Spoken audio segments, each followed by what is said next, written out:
À 6h12, ma mère m'a envoyé un email depuis le salon d'un aéroport. Mégane et moi avons pris les 500 000 euros. Nous partons pour la Réunion. Profite bien de ta ruine. J'étais dans un hôtel à Lyon, à quelques minutes de la plus grande présentation de ma carrière, fixant une alerte de virement qui donnait l'impression que mes économies s'étaient volatilisées. Je n'ai pas appelé. Je n'ai pas crié. J'ai transféré l'email à mon avocat, glissé mon téléphone dans ma poche et je suis entré dans l'ascenseur. Quelques heures plus tard, ma mère m'a appelé, essoufflée et en panique. Elle exigeait de savoir sur quel compte ils avaient prélevé l'argent.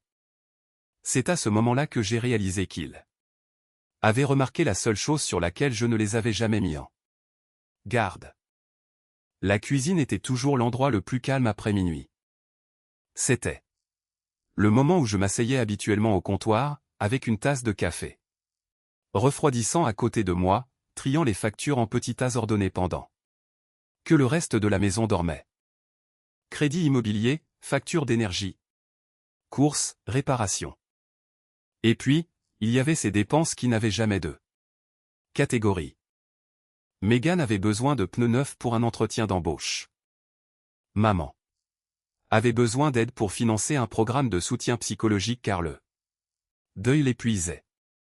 Il y avait toujours quelque chose. Une nuit, ma mère est entrée dans la cuisine vêtue d'un peignoir moelleux que je lui avais offert pour Noël. Elle a jeté un coup d'œil aux factures étalées devant moi, a posé sa main sur mon épaule et a souri. Tu as toujours été la plus forte, Laure. Puis, elle est retournée au salon. Elle ne m'a jamais demandé si j'avais besoin d'aide. À 38 ans, je m'étais construit une belle vie grâce à la discipline. Je travaillais dans les enquêtes sur la fraude financière, ce qui signifiait que les gens m'appelaient généralement après que l'argent avait disparu, et que tout le monde commençait à mentir sur sa destination. J'étais doué pour repérer les schémas chez les autres. Pourtant, à la maison, je continuais à faire semblant de ne pas les voir. La maison à Lyon était à moi avant de devenir la nôtre. J'avais économisé pendant des années pour l'acheter. Après le décès de mon beau-père, maman a demandé à rester avec moi quelques mois parce que l'ancienne maison lui semblait trop vide. J'ai dit oui. Quelques mois sont devenus des années. Puis Mégane est arrivée après une autre rupture, 3 valises derrière. Elle et des dettes qu'elle ne pouvait pas gérer. Juste le temps que je remonte la pente, disait-elle. J'ai dit oui encore une fois. Bientôt, je payais la plupart des courses, je couvrais les réparations, les factures du ménage et je secouais Mégane à chaque fois que son énième nouveau départ s'effondrait. Au début, elle me remerciait, puis elles ont arrêté. Maman a commencé à appeler. Mes économies, notre sécurité. Mégane plaisantait en disant que j'étais là. Bennett, responsable.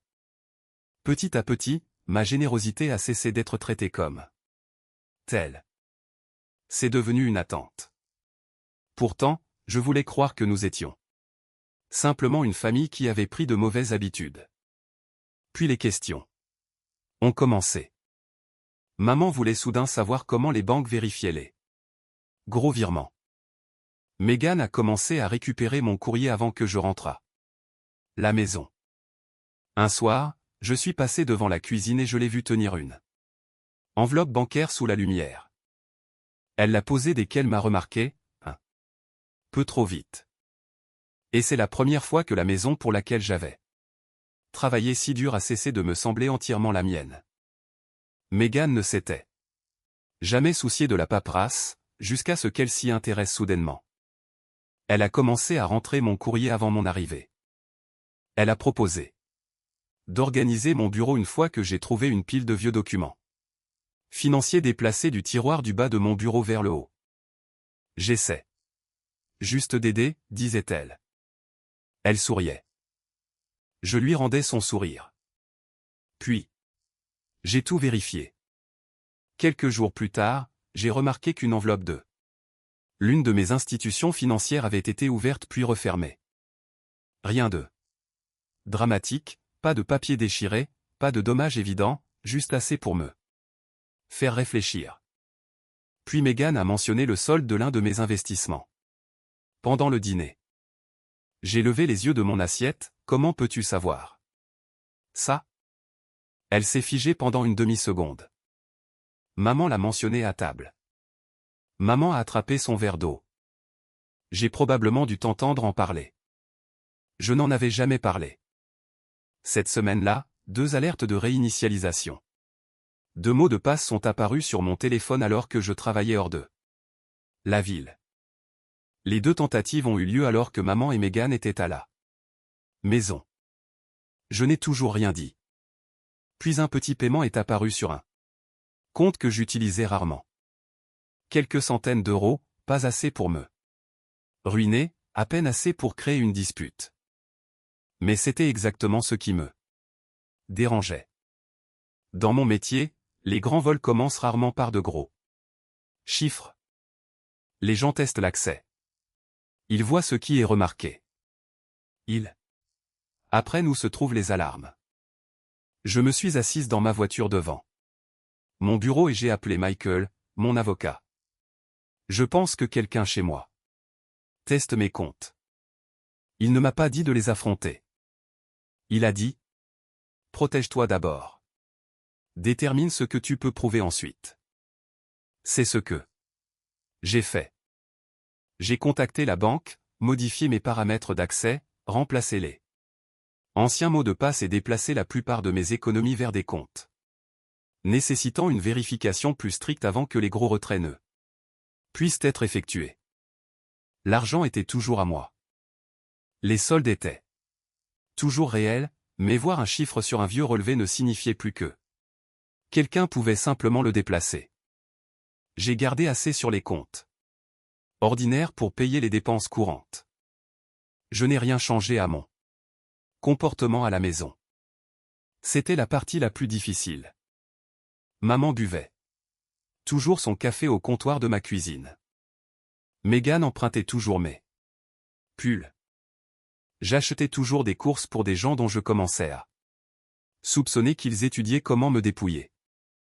Puis, on m'a assigné plusieurs jours de travail à Lyon. Lorsque j'ai mentionné le voyage au dîner, maman ne s'est pas plainte d'être laissée seule. Megan n'a pas demandé en quoi consistait le travail. Elle m'a juste regardé et a demandé un peu trop vite. Quand pars-tu exactement mardi matin? J'ai fait rouler ma valise dans l'entrée. Maman m'a serré dans ses bras. Megan se tenait derrière elle, souriante. En fermant la porte d'entrée, j'ai jeté un dernier regard à travers la vitre.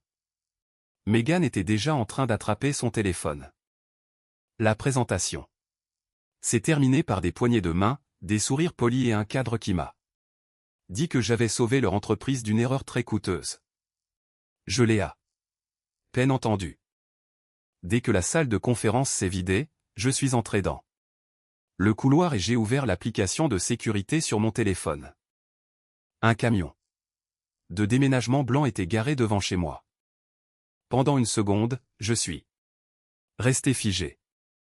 Puis la porte d'entrée s'est ouverte sur l'écran, et 2 hommes ont transporté ma table de salle à manger, tandis que Megan se tenait derrière eux avec un presse-papier. Ma mère montrait la direction du garage. Elle avait l'air calme, organisé, préparé. J'ai sauvegardé l'enregistrement, je l'ai transféré à Michael et j'ai appelé la banque. Ne libérez rien qui ne soit pas validé, ai-je dit. Bloquez tout accès qui ne m'appartient pas. Le service de fraude a commencé à examiner l'activité pendant que je me tenais près d'une fenêtre d'hôtel surplombant Lyon. La demande de gros virements était toujours en cours d'examen. C'est tout ce qu'ils ont voulu confirmer.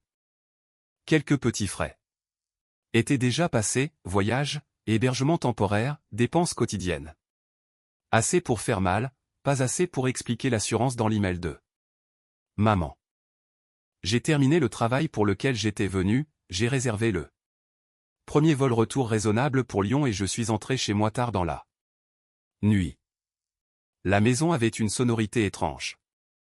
Sans les meubles, chaque pas résonnait, le canapé avait disparu, la table de salle à manger avait disparu. Plusieurs bijoux manquaient. Mais les choses qui m'ont arrêté étaient plus petites. Une photo encadrée d'un voyage en famille, une tasse ébréchée que Mégane et moi avions peinte il y a des années, une boîte de vieilles cartes que je gardais depuis la fac. Aucune de ces choses n'aurait payé pour la réunion. Il les avait prises quand même. J'ai trouvé mon bureau à moitié vidé et un tiroir grand ouvert. Sous le bureau se trouvait une page de bloc-notes jaune couverte de l'écriture de Mégane. 3 rubriques, vendre, prendre, laisser. Ma vie avait été transformée en inventaire. Michael est arrivé le lendemain matin avec du café et un bloc juridique. Nous avons travaillé sur ce que je pouvais prouver. Les relevés bancaires montraient la demande de gros virements. Les tentatives de mots de passe antérieurs étaient toujours là. Tout comme le petit paiement de test que j'avais remarqué avant Lyon. La caméra d'un voisin avait filmé ma mère dirigeant les déménageurs. Les dossiers de l'entreprise de déménagement correspondaient au timing. Puis Rachel, une avocate de confiance de Michael à la réunion, a confirmé que maman et Mégane avaient déjà versé de l'argent pour un logement temporaire là-bas. Une partie de la paperasse utilisait mes informations personnelles sans ma permission. Cette partie m'a touché plus durement que je ne le pensais. Elles n'avaient pas prévu de prendre mon argent et de disparaître. Elles avaient prévu de continuer à m'utiliser après leur départ. Au soir, le tableau était assez clair, les près de 500 000 € n'avaient en fait pas quitté mon contrôle. Les protections de retrait que j'avais ajoutées faisaient exactement ce pourquoi elles étaient conçues. Mais je ne savais toujours pas ce qui avait été dit à maman et Mégane de leur côté. Puis j'ai trouvé de vieilles notes sur le logement à la Réunion dans une boîte de rangement à l'étage. Elles planifiaient cela depuis des mois. Mon téléphone a commencé à vibrer sur le parquet nu. La Réunion. Maman appelait. Le téléphone a vibré à nouveau contre le bois. J'ai répondu. Maman n'a pas dit. Bonjour. Laure, qu'est-ce que tu as fait? Mégane parlait derrière elle, vite et fort. Puis elle a pris le téléphone. À qui étaient ces comptes? J'ai ri. Une seule fois. Pas parce que c'était drôle, mais parce qu'après tout ce qu'elles avaient fait, elles étaient en colère que mon argent ait refusé de se comporter comme s'il leur appartenait. Ils sont à moi, ai-je dit. C'est impossible, a lancé Mégane. Le virement est passé. Non, vous avez soumis une demande. Sa respiration a changé. Je pouvais entendre maman en arrière-plan demander ce que cela signifiait. Je me tenais au centre de mon salon vide, fixant les rectangles pâles sur le sol où mes meubles avaient l'habitude de se trouver. Cela signifie que voir un sol n'est pas la même chose que le posséder. Maman a repris le téléphone. Sa voix s'est adoucie. Immédiatement. Chérie, personne n'essayait de te faire du mal. Cela a échappé à notre contrôle. J'ai regardé l'endroit vide où se trouvait notre photo de famille. Tu m'as envoyé un email pour que je profite de ma ruine. Silence. De son côté. Puis, de manière presque incroyable, elle m'a demandé de réparer les choses. C'est à ce moment-là que j'ai compris que rien n'avait changé en elle. Même après avoir essayé de me prendre près d'un demi-million d'euros. Maman croyait toujours que mon travail consistait à la sauver des conséquences. Je ne répare rien, ai-je dit. Michael va vous contacter. J'ai mis fin à l'appel. 2 semaines plus tard, maman et Mégane étaient assises en face de moi.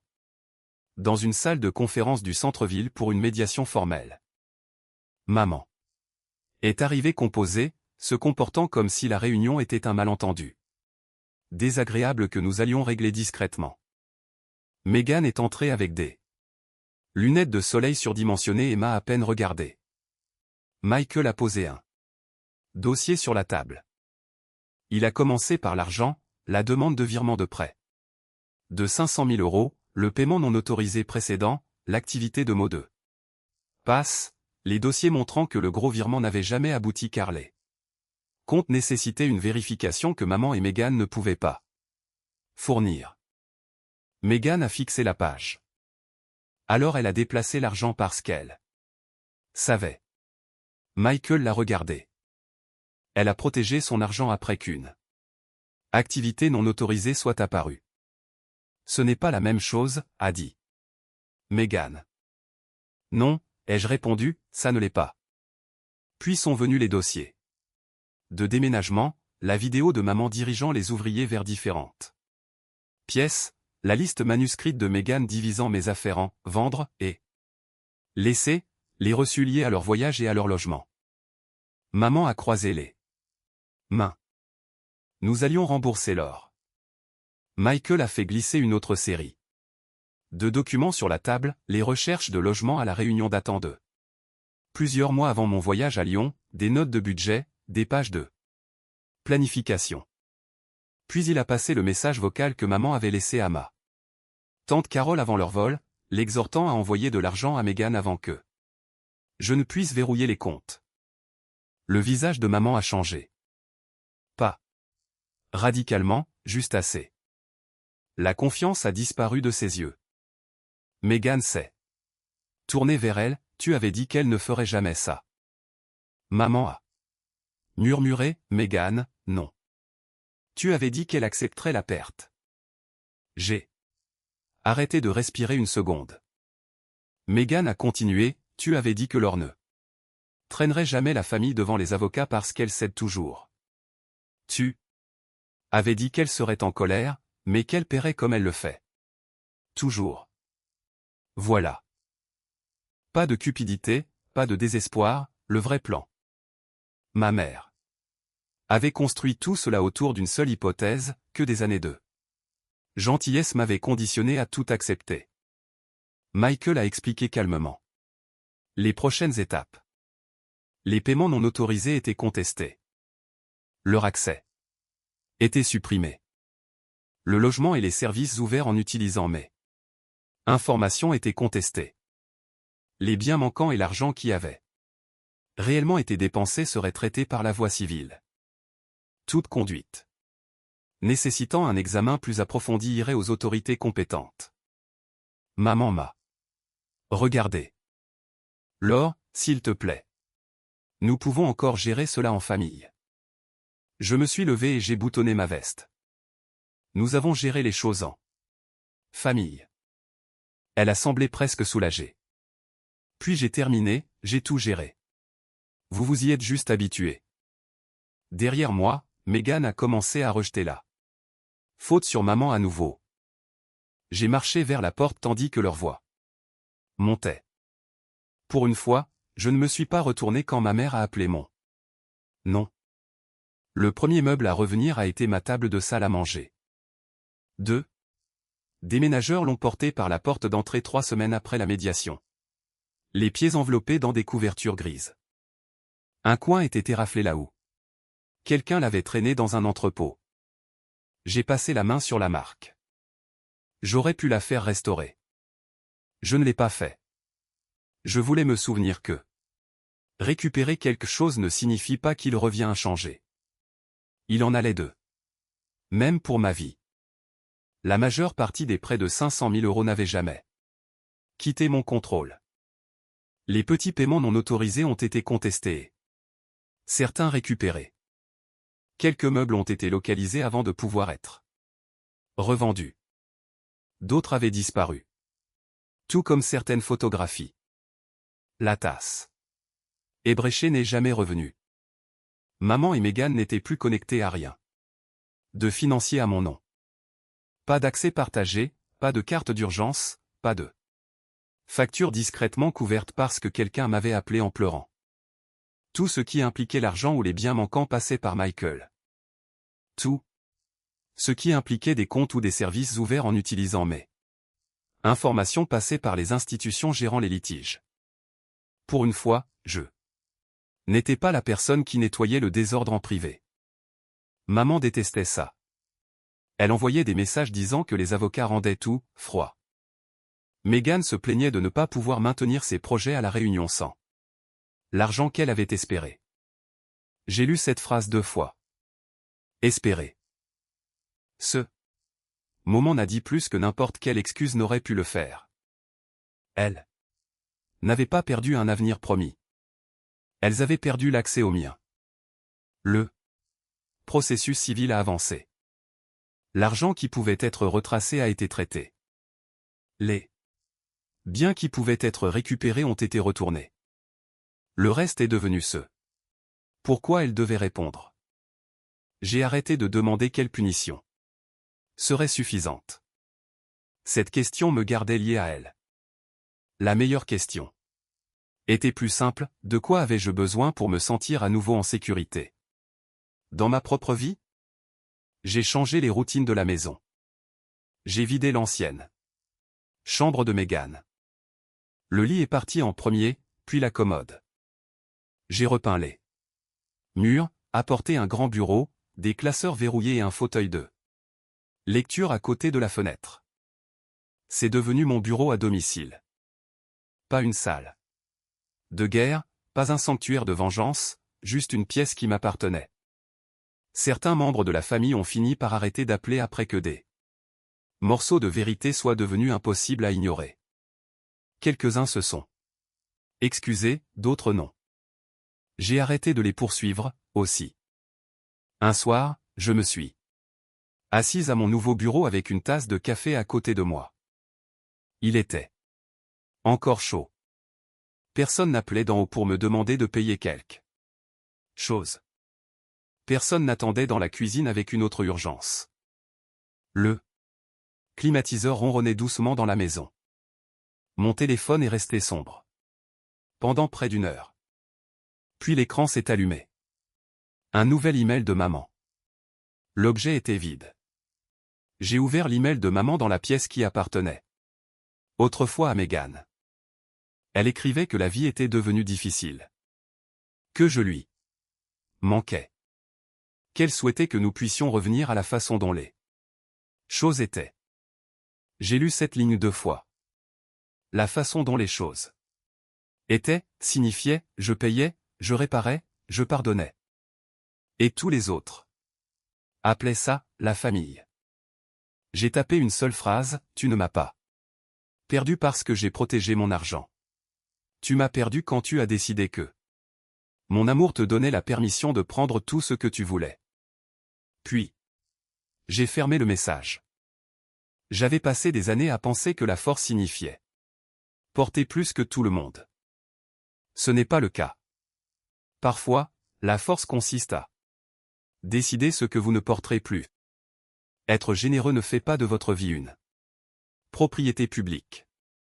Et établir une limite n'est pas de la cruauté juste parce que quelqu'un a bénéficié du fait que vous n'en aviez aucune. Si vous avez déjà eu quelqu'un qui a pris votre gentillesse pour une permission, partagez votre histoire dans les commentaires et abonnez-vous pour ne pas manquer la prochaine. J'ai posé mon téléphone face contre table à côté de mon café. L'écran s'est éteint. La pièce est restée chaude.